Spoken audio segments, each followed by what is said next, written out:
Finally, dumating na din yung picture frame ni Baby Elon. Ako nga pala si Renz, isang software engineer na work from home. Tara, samahan niyo kami sa araw to. Let's go! 4:40 AM, gising na dito si Baby Elon. Ayan tayo, syempre tulog na tulog pa.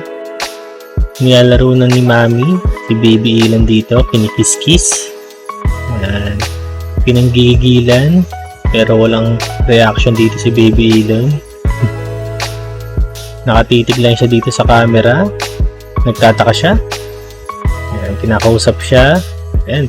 Finally, nagre-response na si Baby dito. Tumatawa na din. Ayan, kahit ang kulit-kulit ni Mami niya. Dito, ibang view naman. Didilaan niya siya dito ni Baby, oh. Buti hindi siya umiiyak kahit ang kulit-kulit ni Mami. Tumabi na sa akin dito si Baby Elon tsaka si White. Ayan. Habang nagbe-breastfeed pala.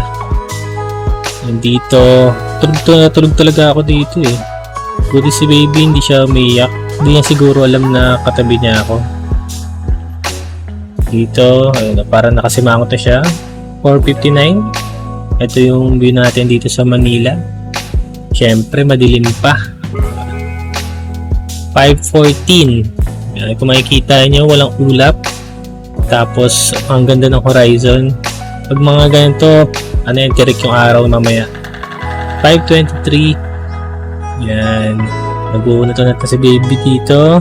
Parang kakagising niya lang ah. Yun tayo, syempre, tulog pa din. 5:29. Ito na. Medyo malapit-lapit nang lumabas yung sunrise natin. Ang ganda ng view, no? Ikot lang tayo ni Wipe dyan sa view natin. 5:48, sumilip na yung araw. Yan, pwede na magpa-araw. Pakita ulit yung view. 5:48, tulog pa rin tayo. Pati si Baby dito, bagsak siya, knockdown. Kasi magdamag siyang gising na madaling araw eh. 5:57, tulog pa din siya. Mukhang hindi na makakapagpa-araw. Kung tayo dito, ang sarap din ng tulog.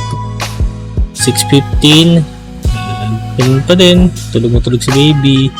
Parang ngumingiti pala siya dito. 6:22, parang nakalipongatan na siya, diba? Eto na, tulog pa rin pala tayo dito. Yan, dito nagigising-gising na siya, pero nag-uunat-unat pa din, nagme-make face pa. 6:40, ito na, umiiyak na siya. Gutom na to. 6:55 AM, gigising na tayo dito kasi magpapaaraw na tayo. 7:56, ayan, hindi na pala nakapagpaaraw kasi hinayaan na matulog si Baby Elon dito. Dito gising na siya. Para samahan tingin niya. Tapos tayo nakatulog pala tayo ulit kasi hindi na tuloy yung pagpapaaraw. Dito, kinakantahan siya ni mami niya. Kinakausap. Ngiti-ngiti siya. Hindi si mami niya. Kinikis-kis ulit. Nilagay na sa akin dito si Baby Elon. Nakakissing ako dyan. Kiss-kiss. Ang goal kasi namin dyan is tumapit sa akin si Baby dito. By using tummy training. Lumalapit na siya. Siya lang mismo kusang lumalapit. Ayun na, nakiss ko na siya sa noo. Magluluto lang si Wife dito ng kalabasa. Naghihiwa na siya. Tinatanggal ng buto. Hinihiwa ng maliliit. Nilagay na dito sa kawali. Halo-halo lang. Ito, palabas na tayo kasi kukunin na natin yung frame. Ito na, nakuha ko na.